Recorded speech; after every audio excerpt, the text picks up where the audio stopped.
श्री स्वामी समर्थ. प्रिय भक्तांनो, आज आपण पाहणार आहोत लक्ष्मण कोळ्याची संकटातून सुटका. ही स्वामी चरित्रामधील एक परम पवित्र कथा.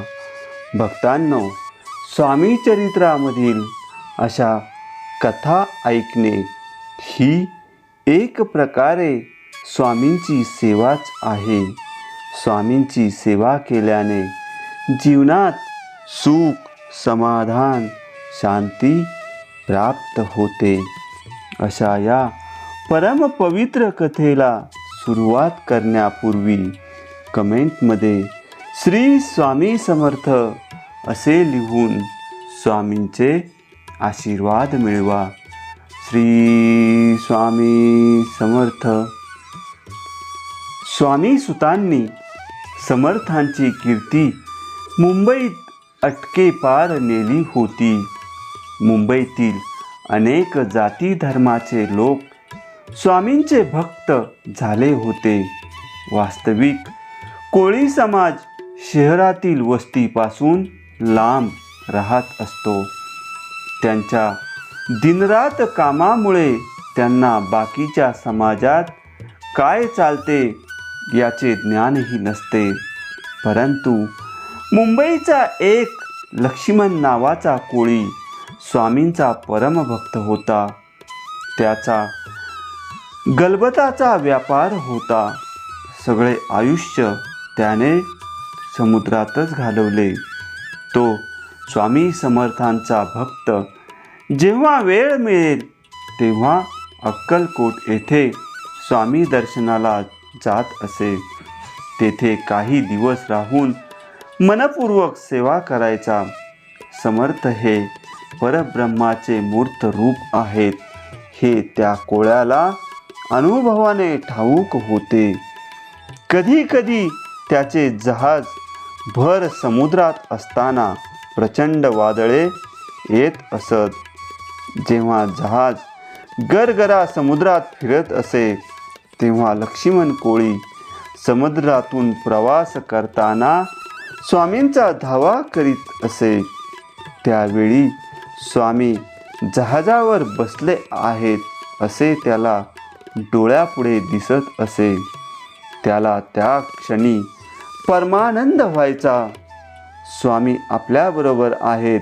आपल्या जहाजाला काही सुद्धा होणार नाही याची त्याला मनातून खात्री असायची. एकदा काय झाले तर भर समुद्रात एका भोवऱ्यात त्याचे जहाज सापडले आणि ते खोल खोल पाण्यात जाऊ लागले. त्यावेळी लक्ष्मण घाबरला. त्याच्याबरोबर असलेले इतर खलाशीही घाबरले. तेव्हा लक्ष्मणाने जीवाच्या आकांताने स्वामींना हाक मारली. अक्कलकोट निवासिनी, माझे आई माते, धाव. तुझे लेकरू मरणाच्या दरवाजापर्यंत येऊन पोचले आहे. ते माझे जहाज पूर्ण बुडाले आहे. त्या लक्ष्मण कोळ्याचे स्वर स्वामींच्या कानावर आले. तेव्हा स्वामी चोळप्पाच्या घरी पलंगावर बसले होते. स्वामींनी आपला आजानुबाहू खाली केला आणि जोर लावून काही उचलल्यासारखे केले. स्वामी म्हणत होते, लक्ष्मणा, काळजी करू नकोस. भोवरा खूप खोल आहे. तुझ्या नाकातोंडात पाणी गेलेले आहे. असे काही स्वगत बोलू लागले. जवळील सेवेकऱ्यांना याचा काही अर्थबोध होत नव्हता. इतक्यात स्वामींनी आपला हात वर घेतला आणि म्हणाले, लक्ष्मणा, सुटलास बाबा. त्या क्षणी स्वामींचे हात ओले झालेले होते आणि त्यातून पाणी निथळत होते. हे सेवेकरांच्या लक्षात आले. त्यांना काही समजले नाही. हा काय चमत्कार आहे हे चोळप्पाला सुद्धा कळले नाही. त्यांनी ते पाणी चाखून पाहिले तर ते खारे होते.